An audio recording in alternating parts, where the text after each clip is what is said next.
And then to wrap up the episode, we have our NFL full playoff predictions. Wildcard weekend is upon us, and we've got some great games. Let's start in the NFC. We have the 5th-seeded Rams taking on the 4th-seeded Panthers in a rematch of just like about a month ago. We have the 7th-seed Packers at the 2-seeded Bears, a grudge match. There it is. Of a couple NFC North teams. And then the 6th-seeded 49ers at the 3rd-seeded Eagles. Braden, who do you like coming out of the NFC wildcard? In the NFC, I think in the Rams-Panthers game, this one just feels like a blowout for the Rams. I think the Panthers, sorry, will keep it maybe closer than a lot of people expect. The spread's 9.5. I think they probably cover that. I don't know if they keep it within, 6 points. I think they may lose by a touchdown. So I'll take the Rams in that one. They're just better on both sides of the ball at pretty much every single position. J.C. Horn is great, rather. But the rest of the Panthers defense is not for the most part. So maybe you contain one of Puka Nacua and Devontae Adams. You can't contain both. And then you also have to worry about stopping Kyren Williams and Blake Corum, who has really come on strong recently. So I will go with the Rams by a score of 31-14 in that one. I think they actually do cover, despite my previous statements. With the Eagles-Niners game, this is probably my favorite game in terms of an actual on-field football matchup of the weekend. Both these teams could go on to win the Super Bowl. I'm going to take Philly in this one, and a lot of it has to do with the game being in Philadelphia. I think really you're getting essentially a half-point spread. I think the Eagles are 3.5-point favorite, so you factor in the 3 points for home field, and it's essentially a coin flip. The Niners are probably a better team for me, but with the game being in Philadelphia and also San Francisco having kind of an inconsistent offense in terms of running the ball. Yes, Christian McCaffrey has put up a lot of yards this year on both the ground and through the air, but they're not really efficient running the football. And they have to go up against a great front seven for this Eagles defense.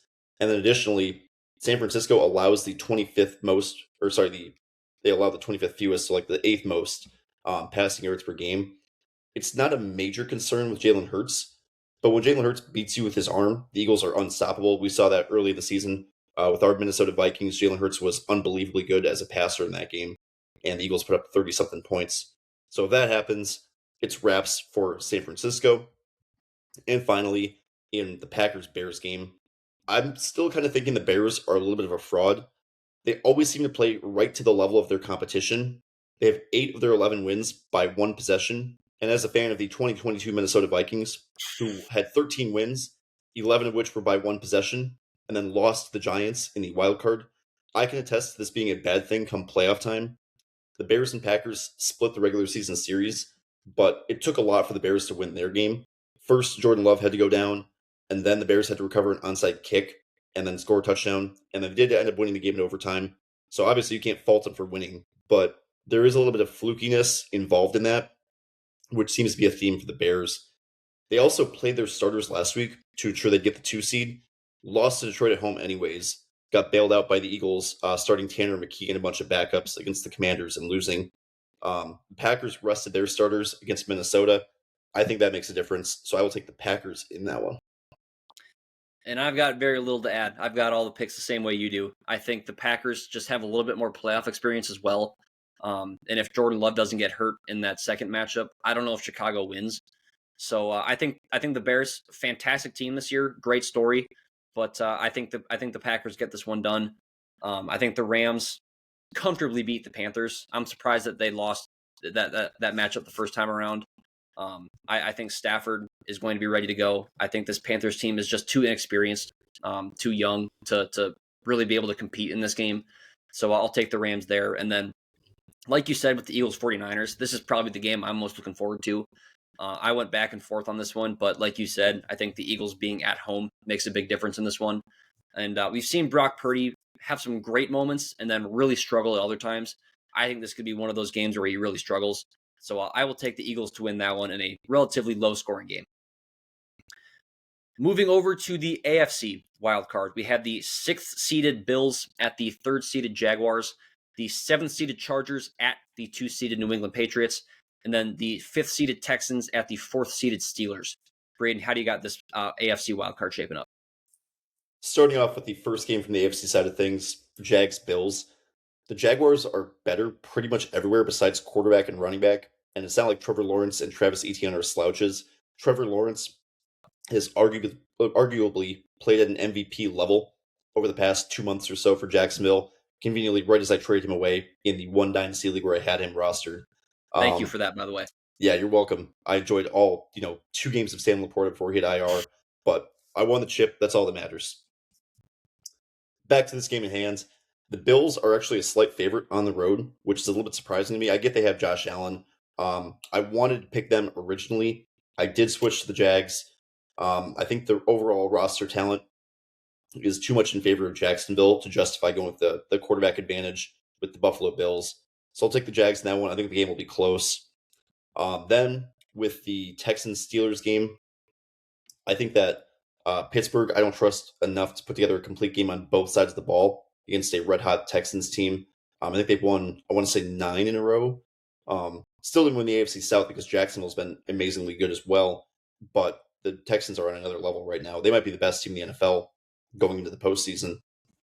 I think they win that game fairly comfortably on Monday night, despite only being a 3-point road favorite. Yeah, there is some kind of devil magic that happens at Heinz Field. I don't know if this is one of those times, so I'm going to stick with the Texans there. And this is probably my most surprising pick. I'm going to go with the Chargers to knock off the Patriots. They're only 3.5-point underdogs. I think New England is pretty wildly overrated. They obviously have a great player in Drake May. He's going to get MVP consideration as he should. Might win the award, although my pick would be Matt Stafford. The Pats' only wins against playoff teams this year are the Buffalo Bills, who they also lost to, and the 8-9 Panthers. The Bills are their only win against a team with a winning record. Their other 13 wins are all against teams with a losing record. I was going to say we're a 500 record, but that's not possible anymore. The Chargers do have their flaws, especially in the trenches. Their offensive line is horrendous. But I think that Justin Herbert and the playmakers at the skill positions on the offensive and defensive side of the ball get it done. Yeah, starting with the Bills and the Jags. I'm going to go with the Bills. I said in like week 12 or week 13 that the Jags are frauds. And conveniently, they've been absolutely unreal since I said that. I think Liam Cohen's been playing that clip for the Jags before every single game.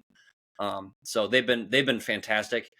But this Bills team just feels like they're, one play away a game from being a truly dominant team.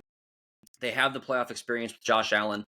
I think they go on the road to Jacksonville and get it done. The Chargers and Patriots, it just kind of feels like the Chargers find a way to choke in the playoffs every single year. Of course, last year, Justin Herbert threw, I think, 4 picks against the Texans. They blow that 27-0 lead, I think it was, to the Jaguars a few years ago. So it just feels like this Patriots team is clicking. You mentioned what their wins have looked like, but they've done everything they're supposed to do, and I think that has to be worth something. I think they get it done here at home against the Chargers. And Mike Vrabel, too. I mean, Mike Vrabel's taken the Titans to the AFC Championship game before, so he's going to be ready to go. I think the Patriots get it done there. And then with the Texans and the Steelers, this kind of feels like the Panthers versus the Rams a little bit. The Texans' defense is just outstanding. And the Steelers, I think, have a lot of question marks offensively and defensively to some extent. I don't know that this game is going to be super close. I think the Texans win this one pretty comfortably on the road and advance to the divisional round. Speaking of the divisional round, we'll start in the NFC, and the NFL always reseeds. So the lowest seed still standing after the wild card will play the 1 seed Seahawks, and same thing in the AFC. The lowest seed will play the Broncos. So, Brandon, what do you have for your divisional round matchups? Yeah, since we have kind of hypothetical matchups here, we'll speed through these last 3 rounds a little bit quicker. In the NFC, I've got the Packers and the Seahawks in a matchup of the 7 seed against the 1 seed.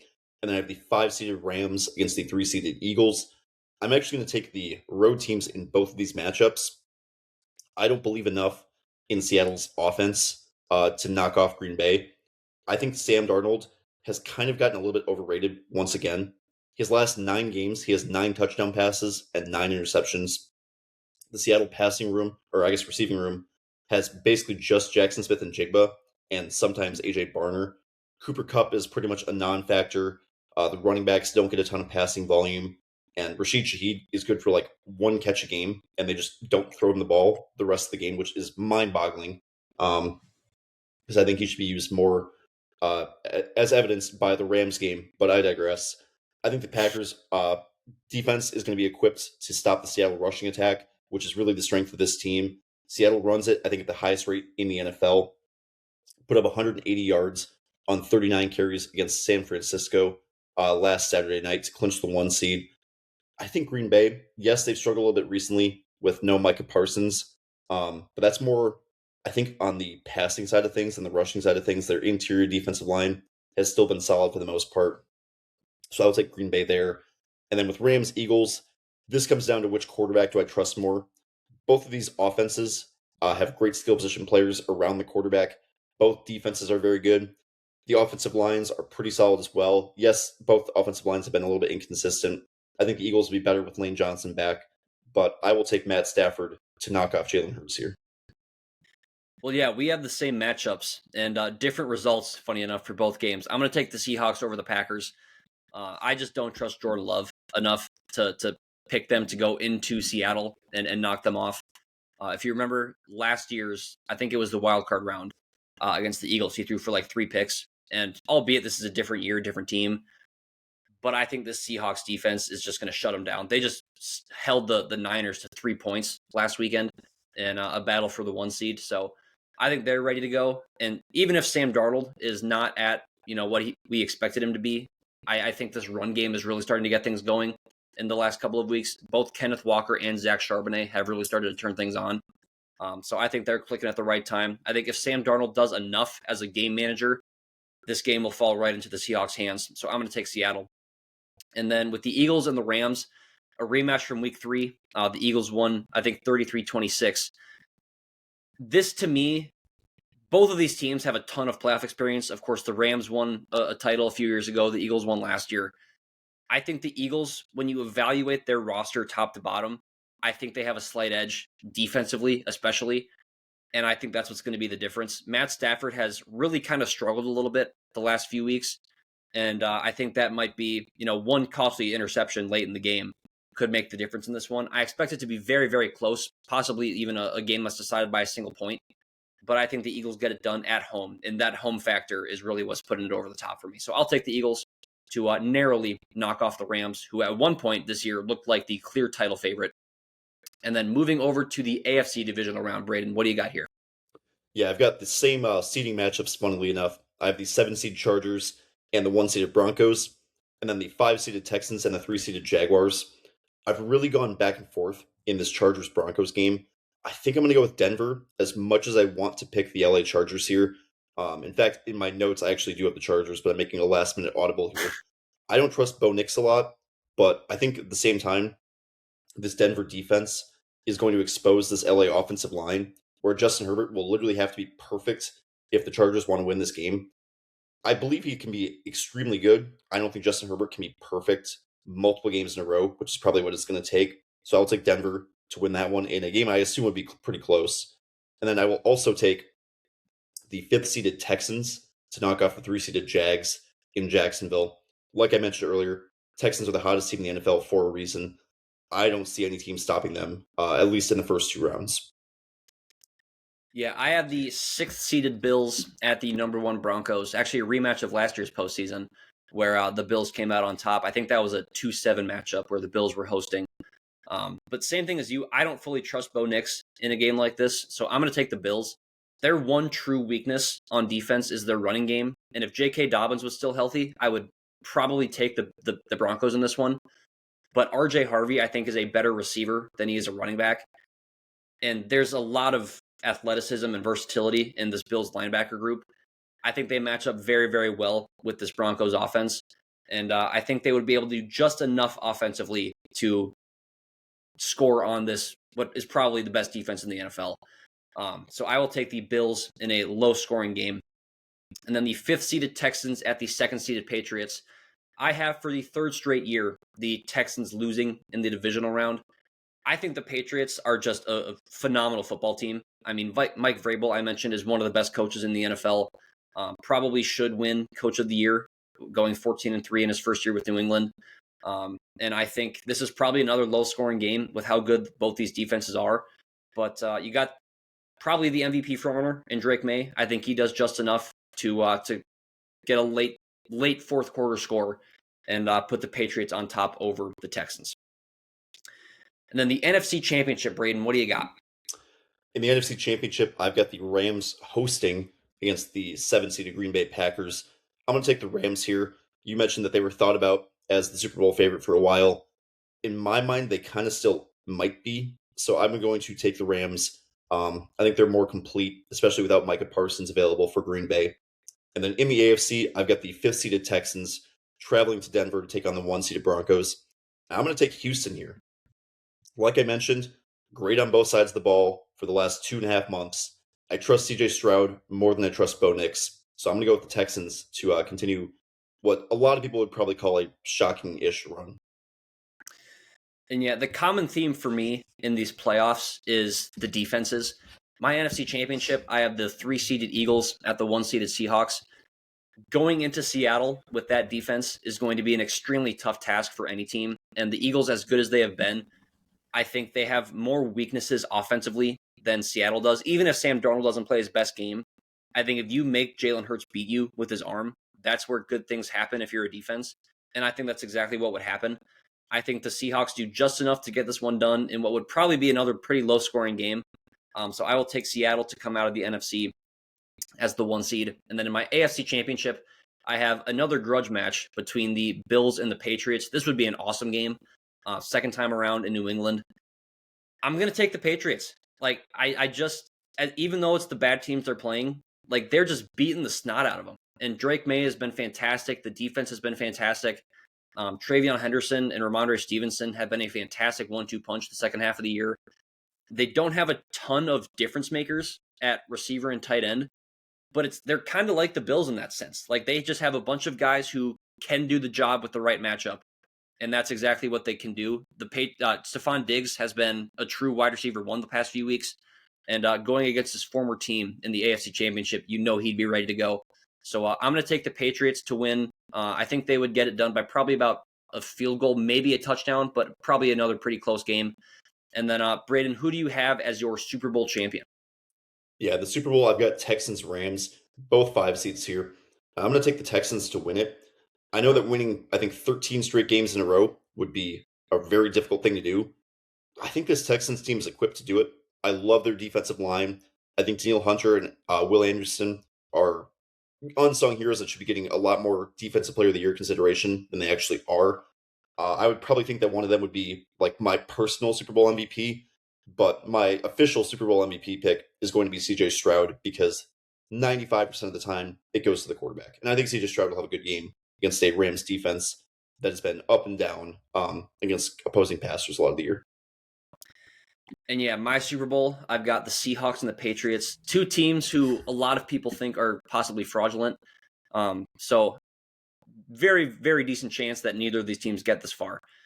I'm going to go with Seattle, though. I think as good of a season as it's been for New England and for Drake May, the run is going to end here. Still a fantastic year for the Patriots, obviously, making the Super Bowl. But I think Seattle is just more equipped, more well-equipped defensively to get it done. Mike McDonald, going back to his time in Baltimore, has had a top 3 defense pretty much every single year. And I think that would be enough to shut down Drake May in this offense. My MVP, if I had to pick one, I would probably go, I don't think it's going to be Sam Darnold. I'm going to throw a little bit of a curveball here.